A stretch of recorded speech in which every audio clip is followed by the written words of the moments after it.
لا إله إلا الله لا إله إلا الله لا إله إلا الله لا إله إلا الله لا إله إلا الله মুহাম্মাদুর রাসূলুল্লাহ সাল্লাল্লাহু আলাইহি ওয়াসাল্লাম।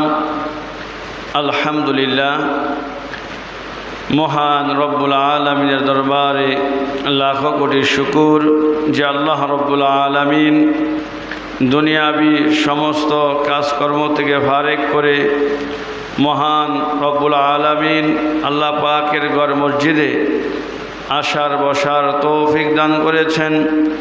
সেই মহান স্রষ্টার দরবারে শুকরিয়া তান সকলে বলি আলহামদুলিল্লাহ।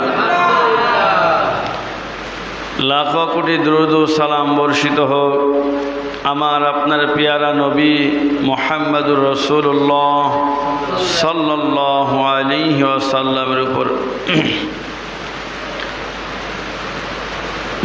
যেই মাস আমাদের সামনে অতিবাহিত হচ্ছে এই মাসটি হচ্ছে রবিউল আউয়াল মাস, যেই মাসে আল্লাহ রসুল আগমন করেছেন। আমরা গত জুমায় নবীজির মিলাদ সম্পর্কে আলোচনা করেছিলাম, জন্ম সম্পর্কে। আসলে আমরা খুবই ভাগ্যবান, আমরা এমন একজন নবী আমরা পেয়েছি যেই নবী অন্যান্য নবীদের তুলনায় অনেক দামি এবং শ্রেষ্ঠ। কোন সুবহানাল্লাহ। যেই নবীজির এত সম্মান, এত মর্যাদা, এত মুআজিজা, আমরা নবীজির মুআজিজা সম্পর্কে আজকে আলোচনা করব। আমাদের নবীজির কেমন দাম, কেমন মূল্য। আল্লাহ রব্বুল আলামিন আমার আপনার নবীজিকে এতই সম্মান দিয়েছেন। আল্লাহ পাক নবীজিকে হাবিবুল্লাহ বলে ডাকতেন, আর ইব্রাহিম আলাইহিস সালাতু ওয়াস সালামকে খলিলুল্লাহ বলে ডাকতেন। হাবিবুল্লাহ শব্দের অর্থ বন্ধু, খলিলুল্লাহ শব্দের অর্থ বন্ধু। তাহলে বোঝা যায় দুই বন্ধু একই রকম না, ব্যবধান আছে। বন্ধু যদিও, কিন্তু এর মধ্যে আকাশ পাতাল ব্যবধান।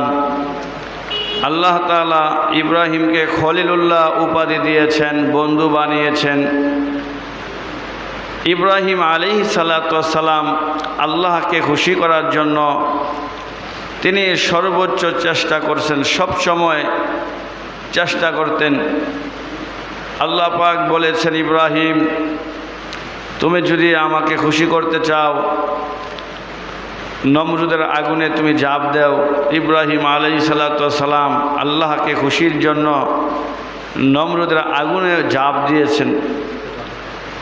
বলছে, ইব্রাহিম তোমার শিশু সন্তান ইসমাইলকে নিয়ে বনবাসে তোমার স্ত্রীকে রেখে আসো।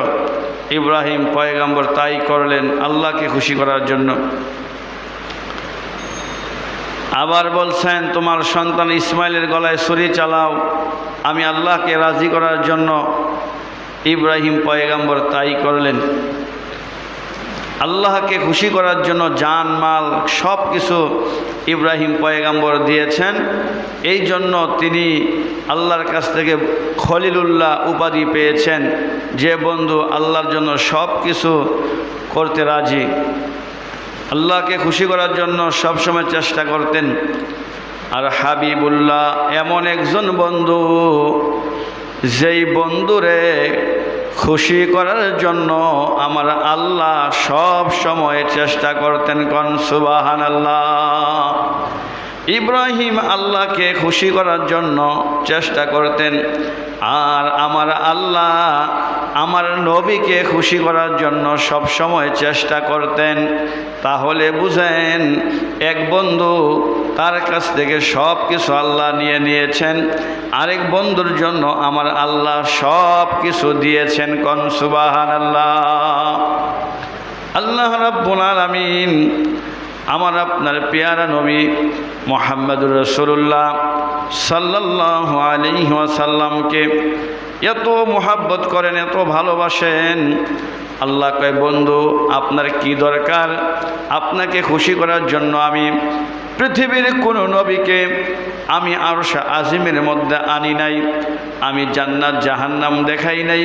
শুধু বন্ধু আপনাকে রাজি আর খুশি করাইবার জন্য আমি আল্লাহ তাআলা আপনাকে 7 আসমানের উপরে আরশ মহল্লা পর্যন্ত এনেছি। কোন সুবহানাল্লাহ। আল্লাহ পাক একবার জিব্রাইলকে পাঠাইলেন, জিব্রাইল যাও আমার বন্ধুকে রাজি করার জন্য গিয়ে বলো, এই যে উহুদ পাহাড় দেখা যায়, এই উহুদ পাহাড়কে আমার বন্ধুর জন্য স্বর্ণের পাহাড় বানায়া দাও। আমার বন্ধু দুনিয়াতে মন ইচ্ছা মত খরচ করবে। আল্লাহর নবী কয়, জিব্রাইল আমি দুনিয়াতে এত ধনী হতে চাই না, এত সম্পদের মালিক হতে চাই না।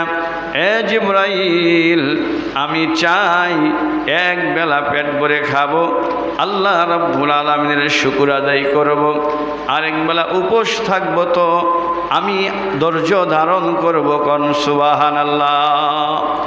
এক বন্ধুর জন্য আল্লাহ সব দিয়াও বন্ধুরে খুশি করাইবার চেষ্টা করতেন। এই বন্ধুর নাম হচ্ছে হাবিবুল্লাহ। কোন সুবহানাল্লাহ। আল্লাহ তাআলা আমার আপনার নবী কত মহাব্বত করেন, কত ভালোবাসেন। মূসা আলাইহিস সালাতু ওয়াস সালাম তুর পাহাড়ে যাবেন, পাথরের পাহাড়। আল্লাহ কয়, মূসা জোতাটা রাইখা নিচে, এরপরে তুমি পাহাড়ে আসো। আর আমার আপনার নবীজি আরশ আজিমের মধ্যে গিয়েছেন, আল্লাহ পাক জুতা খোলার জন্য বলেন নাই। কোন সুবহানাল্লাহ। কেমন সম্মান আমার আপনার নবীজির।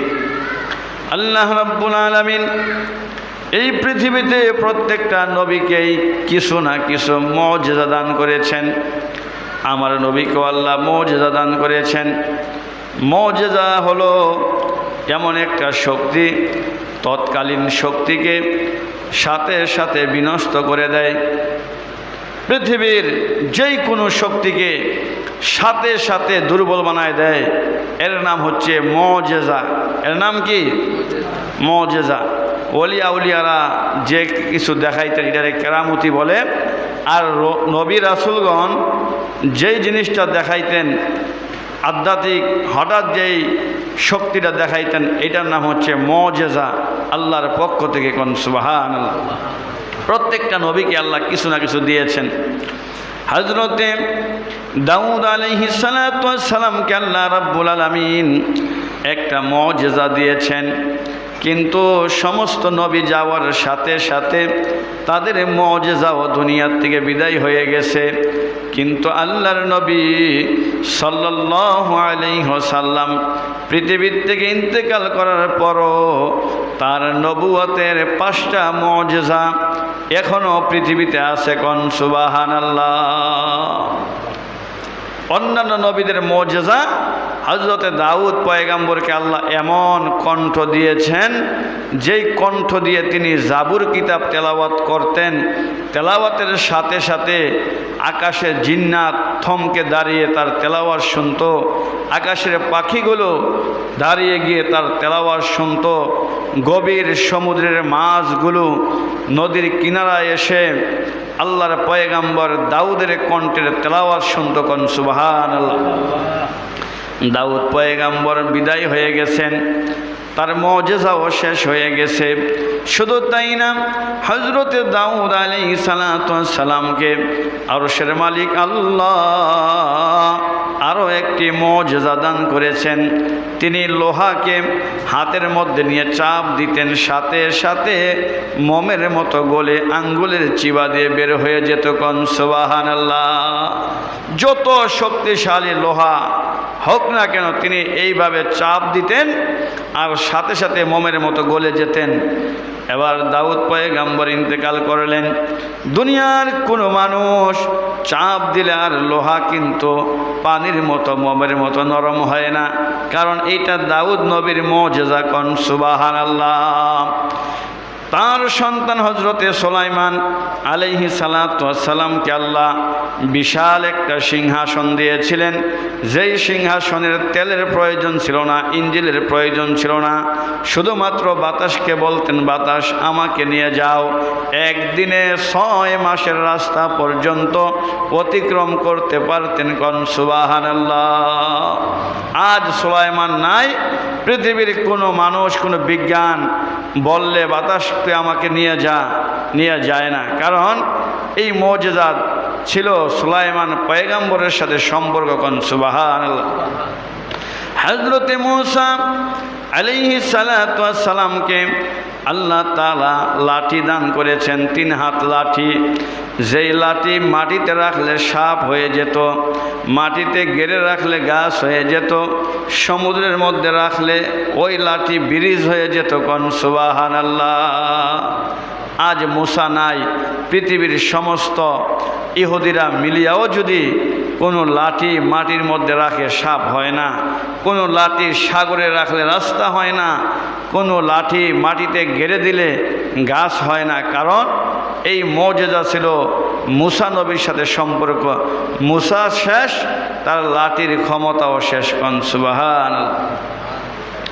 ঈসা আলাইহিস সালাতু ওয়াস সালাম আল্লাহর নবী ছিলেন। আল্লাহ তাআলা তাকে কিছু মুজিজা দান করেছেন।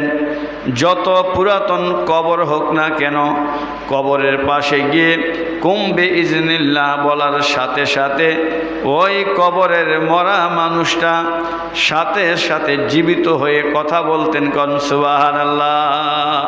1000 বছর আগেও যদি কোনো মানুষ কোনো কবরের মধ্যে মারা যায়, কবর দেওয়া হয়, আপনি যদি বলতে পারেন যে এনে কবর, এখানে একটা মানুষ শুয়ে আছে, উনি যদি গিয়ে বলতেন কুম বিইজনিল্লাহ, আল্লাহর হুকুমে দাঁড়িয়ে যাও, সাথে সাথে দাঁড়িয়ে তাকে সালাম দিতেন। সুবহানাল্লাহ। এখন দুনিয়ার সমস্ত খ্রিস্টান যারা ঈসা পয়গম্বরের উম্মত দাবি করে, তারা সবাই মিলিয়াও যদি কবরের পাশে গিয়ে কুম বিইজনিল্লাহ বলে, মৃত লোককে দাঁড়াবে, বলেন জীবিত হবে? হবে না, কারণ এই মুজিজা ঈসা নবীর সাথে সম্পর্ক। তিনি শেষ, এই মুজিজাও শেষ। ঈসা পয়গম্বরকে আর অনেকটি মুজিজা দিয়েছিলেন। তিনি মাটি দিয়ে কোনো পাখি বানাইলে ফু দেওয়ার সাথে সাথে জীবিত হয়ে আকাশে উড়ে যেতেন। কোন সুবহানাল্লাহ। জন্মান্ধ, চক্ষু দেখে না, একেবারে অন্ধ, মায়ের পেটের থেকেই সে অন্ধ। এরকম অন্ধ ব্যক্তি যদি ঈসা আলাইহিস সালাতু সালামের কাছে আসতেন, তিনি বিসমিল্লাহ বলে ফু দিতে দেরি, সাথে সাথে চক্ষু ভালো হয়ে যেত। কোন সুবহানাল্লাহ। আপনি মসজিদে আসলেন, কি খাইয়াইলেন আর বাসায় কি রাইখে আসলেন, ঈসা পয়গম্বর তা বলে দিতে পারত। কোন সুবহানাল্লাহ। ঈসা পয়গম্বর শেষ, পৃথিবীতে আর কেউ পাখি ফু দিলে মাটি উড়ে আকাশে যায় না, অন্ধ ব্যক্তিকে ফু দিলে চক্ষু ভালো হয় না। এই মুজিজা আল্লাহ তাআলা ঈসা আলাইহিস সালাতু সালামকে দান করেছেন। কোন সুবহানাল্লাহ। তারা শেষ, তাদের মুজিজা শেষ। আল্লাহ তাআলা আমার আপনার নবীকে নবুয়তের 5টা মুজিজা ছিল: কোরআন, হাদিস, এলেম, আলেম ওলামা। দেখা যায় আল্লাহর রসুল দুনিয়ার থেকে বিদায় নিয়ে গেছেন, এখনও তার মুজিজা দুনিয়াতে রয়েছেন। আলেম ওলামা কিয়ামত পর্যন্ত থাকবে, এলেম কালাম কিয়ামত পর্যন্ত থাকবে, মসজিদ থাকবে, হাদিস থাকবে, আল্লাহর কোরআন। এইটা হচ্ছে নবীজির সবচাইতে বড় মুজিজা। কোন সুবহানাল্লাহ। এখনও এই কোরআনের তেলাওয়াত শোনার কারণে, কোরআনের আলোচনা শোনার কারণে, কোরআনকে রিসার্চ করতে গিয়ে হাজার হাজার কাফের ও মুশরিক দিন দিন এই কোরআনের সামনে মাথা নত করে কালেমা শরীফ পড়ে মুসলমান হইতেছে। কোন সুবহানাল্লাহ। এইটা আল্লাহর নবীর সবচাইতে বড় মুজিজা। আর নবীজির শারীরিক মুজিজা ছিল 3500-এরও বেশি। কোন সুবহানাল্লাহ। আল্লাহর নবী এমন একজন পয়গাম্বর ছিলেন, যেই নবীজি রাস্তা দিয়ে বের হলে ওই রাস্তা দিয়ে 1 সপ্তাহ পর্যন্ত সুঘ্রাণ বের হইত। কোন সুবহানাল্লাহ। মানুষ এখান দিয়ে গেলেই বুঝতে পারতেন এই রাস্তা দিয়ে আব্দুল্লাহর বেটা মোহাম্মদ গিয়েছিল। কোন সুবহানাল্লাহ। আল্লাহর নবী থুতু নিক্ষেপ করতেন, ওই থুতুর থেকে মেশক আম্বরের ঘ্রাণ বের হতো। আল্লাহর নবীজি রসুল করিম সাল্লাল্লাহু আলাইহি সাল্লামের ঘাম মোবারক থেকে মেশক আম্বরের মতো সুঘ্রাণ বের হতো। সাহাবায়ে কেরাম নবীজির ঘাম মোবারক বোতলে ভরে রাখতেন, আতর হিসাবে ব্যবহার করতেন। আল্লাহর নবীজির প্রস্রাব পায়খানার থেকে পর্যন্ত সুঘ্রাণ বের হতো। কোন সুবহানাল্লাহ। আল্লাহর রসুল সাল্লাল্লাহু আলাইহি সাল্লাম এমন একজন পয়গাম্বর, এক ইহুদি এক খ্রিস্টান এসে বলতেছে, ওগো মুহাম্মদ, আমাদের নবী ঈসা শিশু বাচ্চাদের সঙ্গে কথা বলতে পারতেন, তুমি যদি সত্যিকারের নবী হয়ে থাকো তাহলে এই বাচ্চার সঙ্গে কথা বলো। আল্লাহর নবীজি বললেন, ও শিশু বাচ্চা, তুমি বলে দাও আমি কে। সঙ্গে সঙ্গে শিশু বাচ্চার জবান আল্লাহ খুলে দিয়েছেন। ওই শিশু বাচ্চাটা বলতেছে, আশহাদু আন্না মুহাম্মাদান আবদুহু ওয়া রাসূলুহু, আমি সাক্ষ্য দিচ্ছি নিঃসন্দেহে আপনি আল্লাহর নবী। কোন সুবহানাল্লাহ। আল্লাহ রসুল সাল্লাল্লাহু আলাইহি সাল্লামের এত মুজিজা। নবীজি একবার একটা মরপ্রান্তের মধ্যে, কোথাও গাছপালা নাই, নবীজি প্রস্রাব করবেন, পায়খানা করবেন, হয়তো হাজত পূরণ করবেন, এখানে কোথাও কোনো আড়াল করার মতো জায়গা নাই। আল্লাহ রসুল দেখতেছেন অনেক দূরে বিভিন্ন জায়গায় ছিটানো ছাটানো ছোট্ট ছোট গাছগাছালি দেখা যায়। আল্লাহর নবীজি এই গাছগুলাকে ইশারা করলেন, আমি নবীজি হাজত পূরণ করব, আমার জন্য তোমরা একটা ঝুপড়ি বানিয়ে দাও। আল্লাহর নবী বলতে দেরি, দূর দূরান্ত থেকে গাছপালাগুলো সাথে সাথে রসুলের সামনে এসে একটা ঝুপড়ি হয়ে গেল। আল্লাহর নবীজি ওই জায়গার মধ্যে হাজত পূরণ করলেন। নবী বের হওয়ার আসার সাথে সাথে গাছগুলো আগের জায়গায় পৌঁছায়া গেছে। কোন সুবহানাল্লাহ। আবার আগের জায়গা মতো চলে গেছে। আল্লাহর রসুল সাল্লাল্লাহু আলাইহি ওয়াসাল্লাম একবার এক সাহাবী নবীজির সঙ্গে বসা, নবীজি একটি গাছের নিচে ঘুমিয়ে আছেন, একটা রৌদ্রের মধ্যে একটা জায়গায় রসুল শুয়ে আছেন। ওই সময় রৌদ্র ছিল না, আস্তে আস্তে রৌদ্র বাড়তেছে। আল্লাহ রসুল এক সাহাবী দেখতেছেন অনেক দূর থেকে অনেকগুলা গাছ মাটি সহ এসে নবীজির মাথার সামনে এসে একত্রিত হইয়া নবীকে ছায়া দিতেছে। কোন সুবহানাল্লাহ।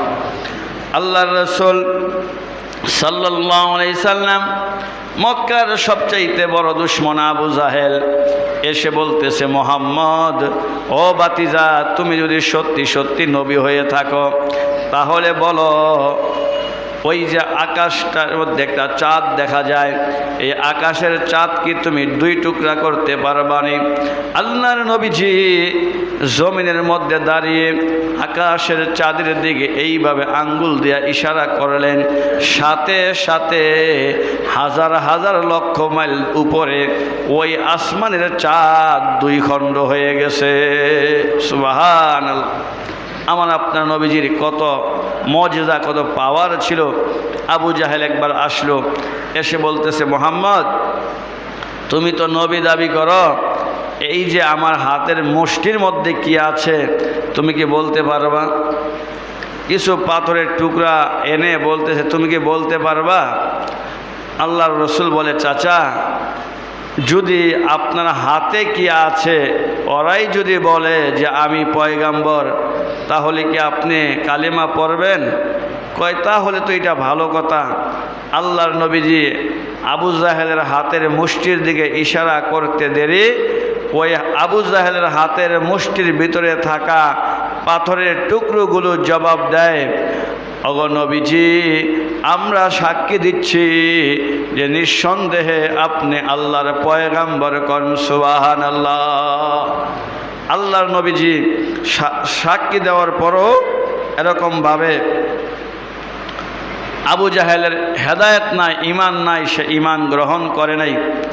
আল্লাহর রসুল সাল্লাল্লাহু আলাইহি সাল্লামের সামনে আবু জাহেল আরেকবার আইসা বলতেছে, ভাতিজা, এই যে তুমি আমার পাশে বসা, আধা কিলোমিটার দূরে একটা গাছ দেখা যায়, ওই গাছটার কাছে চলো আমরা যাই। এই গাছ যদি বলে তুমি সত্যি নবী, তাহলে আমি কালেমা পড়ে মুসলমান হয়ে যাব। আল্লাহর নবী কয়, চাচা, কষ্ট করে যাওয়ার দরকার কি? ওই গাছটাই যদি এই জায়গার মধ্যে এসে সাক্ষী দেয় তাহলে কেমন হয়? কয় তাহলে আরও ভালো হয়। আল্লাহর হাবিব আধা কিলোমিটার দূর থেকে ইশারা করলেন, ওই গাছ মাটি সহ আবু জাহেল আর নবীর সামনে ঈশা সাক্ষী দিল, ওগো নবীজি, আমি গাছ সাক্ষী দিচ্ছি নিঃসন্দেহে আপনি আল্লাহর পয়গাম্বর। কোন সুবহানাল্লাহ। আল্লাহর রসুল যে নবী, আবু জাহেলকে বহু প্রমাণ দিয়েছেন, কিন্তু আবু জাহেলের কপালে কি নাই? হেদায়েত নাই, কালেমা পড়ে নাই।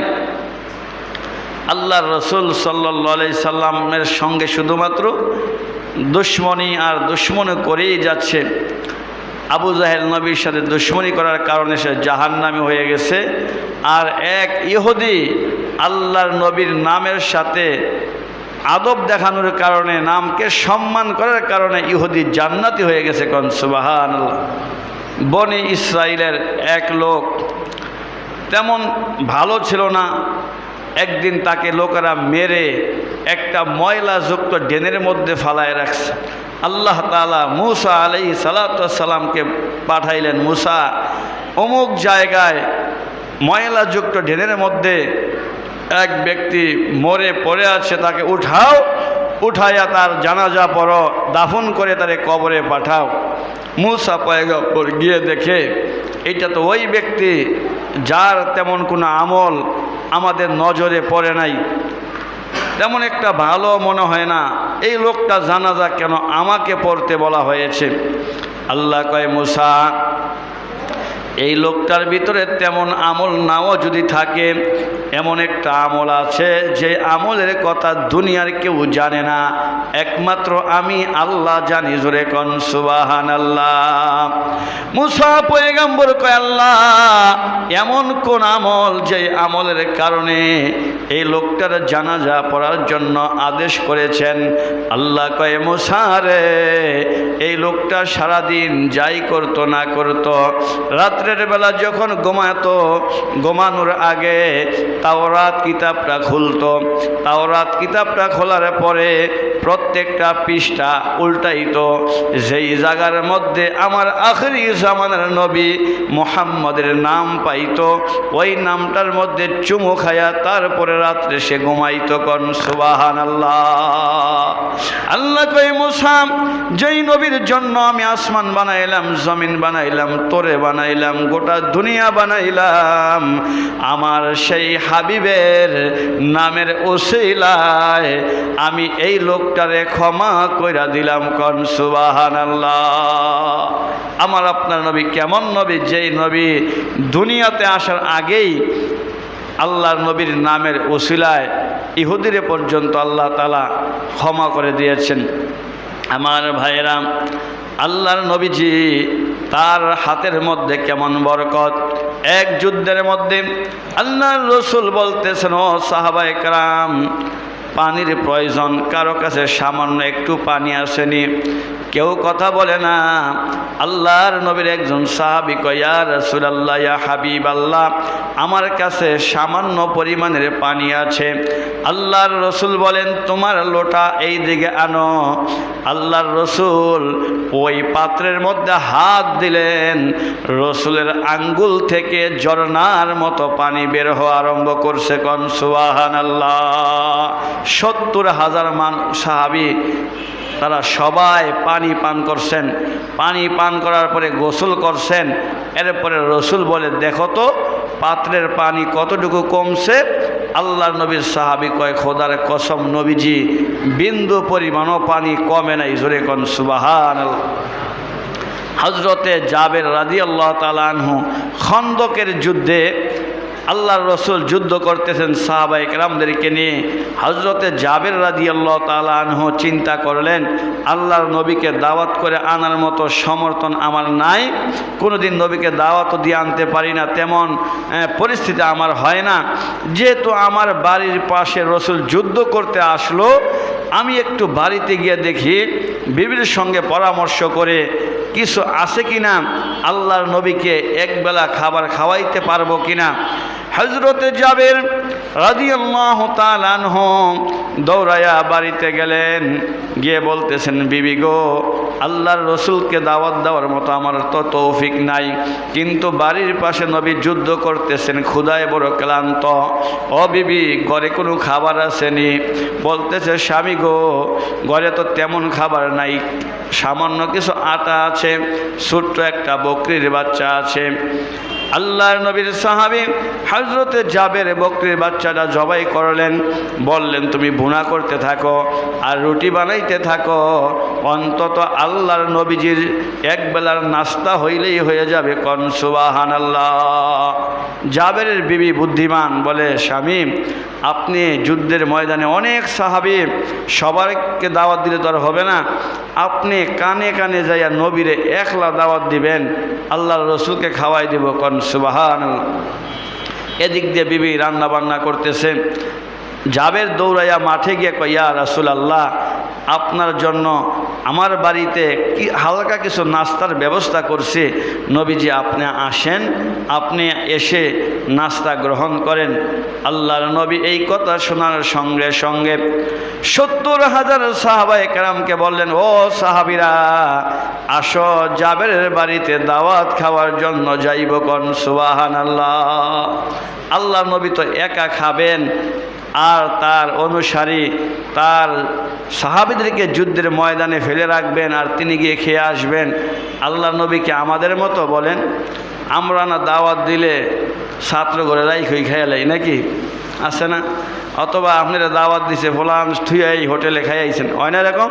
কিন্তু নবী তো এমন নেতা, যিনি নিজে তার কর্মীদেরকে না খাওয়াইয়া তিনি খান না। এমন নেতা হচ্ছে বিশ্বনবী মুহাম্মদুর রাসূলুল্লাহ। তিনি যখন দাওয়াত দিলেন, সব সাহাবী ক্ষুধার্ত দৌড়াইয়া জাবেরের বাড়ির দিকে রওনা।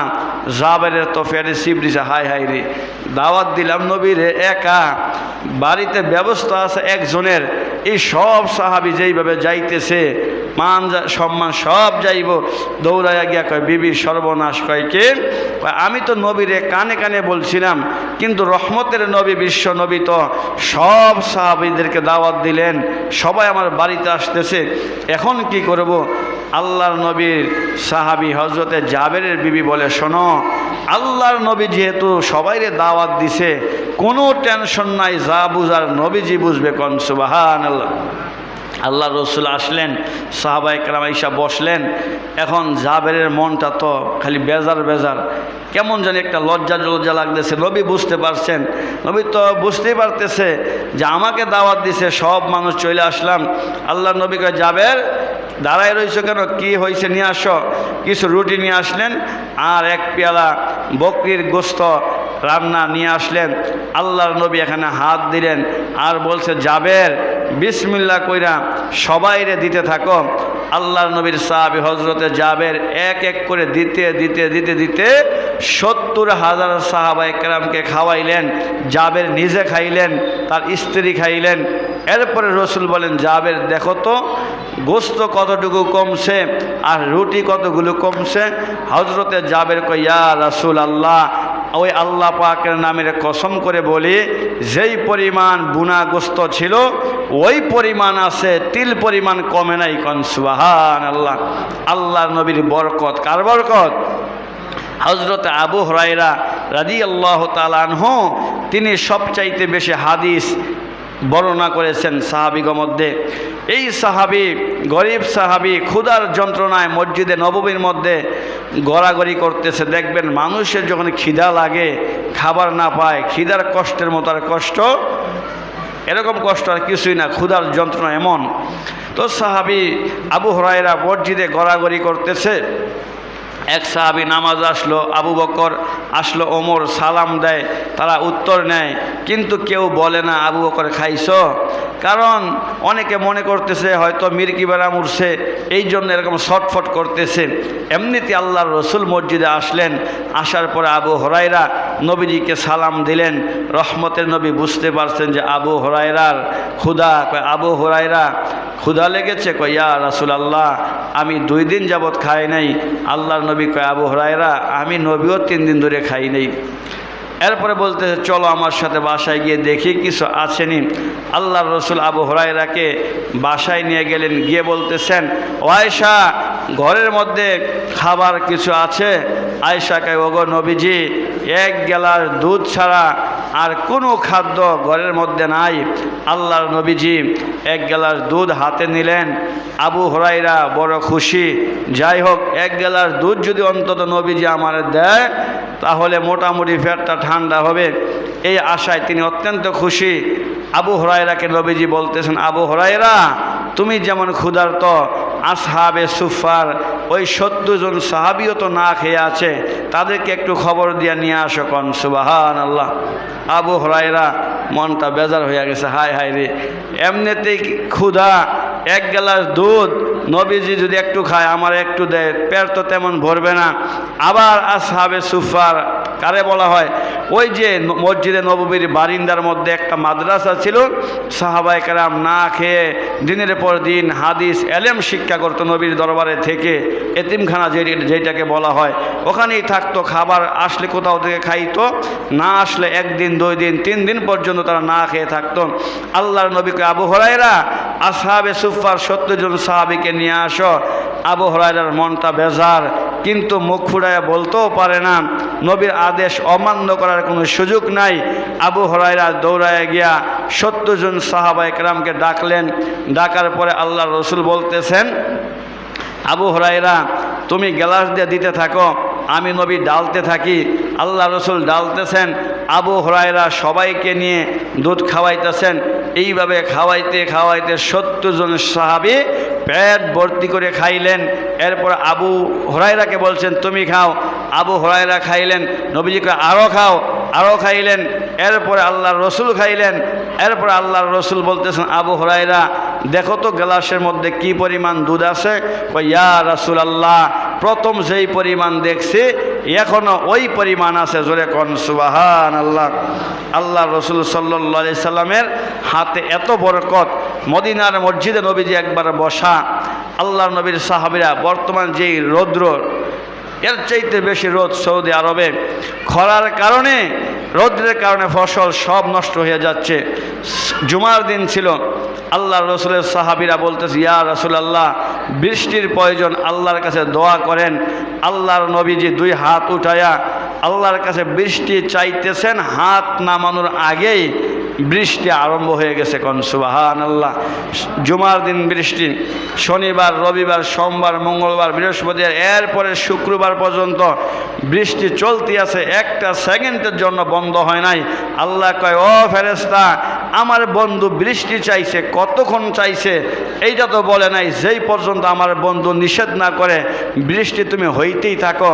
সাহাবায়ে কেরাম পরে জুমায় কয়, ইয়া রাসূলুল্লাহ, আর বৃষ্টি দরকার নাই, আল্লাহরে বলেন বৃষ্টি যাতে এখন বন্ধ করে দেয়। আল্লাহর নবী হাত উঠাইয়া বলছে, আল্লাহ তুমি অন্য জায়গায় নিয়ে যাও। সাথে সাথে বৃষ্টি বন্ধ হয়ে গেছে। কোন সুবহানাল্লাহ। আমার আপনার নবীজি রহমতের নবীর এত বরকত, হাসান আর হোসাইন অনেক দিন ধরে না খেয়ে, যাই হোক রসুলের যদি মজেজার কথা বলতে যে আরও শত 3,500 মজেজা, সময় শেষ। আল্লাহ তাআলা আমাদেরকে